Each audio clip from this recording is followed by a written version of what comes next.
my God. No! Bakit niyo ako tinitignan, ha? Why? What's happening? Kami yung nauna dito. This is our place! See? Kami nga nakaupo eh. Ay, kain na po. Yes. Loko? Loko? Uy! Ano ba? This can't be happening. Ano ba nangyayari sa atin? How do we take that down?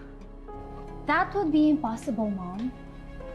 100,000 views, 10,000 shares and counting. And how many re-uploads again? I actually can't count.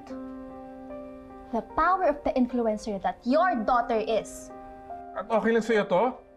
What's wrong with you, Trixie? Di ba yun naman yung gusto nila? Babaeng pakawala?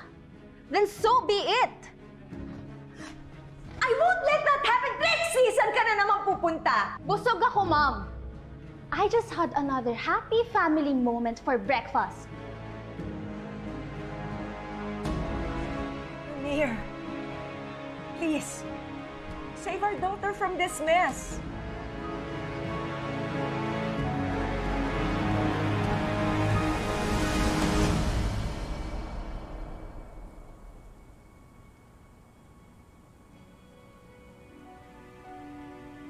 Juliet?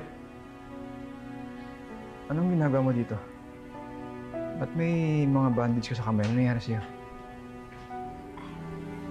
Wala to, Bonnie. Huwag mo napansinin. Hindi ako nagpunta dito bilang dating kaibigan na humihingi ng pabor.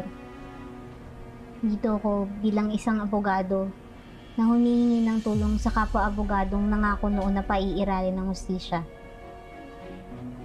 Bonnie, gusto kong pairalin ng hustisya.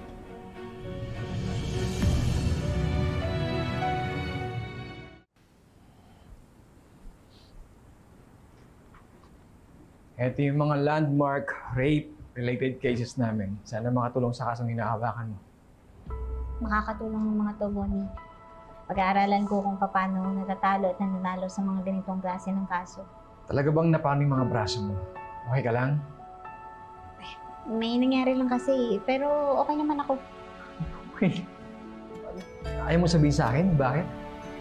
Eh, nakaligtas naman ako eh, kaya huwag mo nang isipin to. Salamat ulit sa mga to.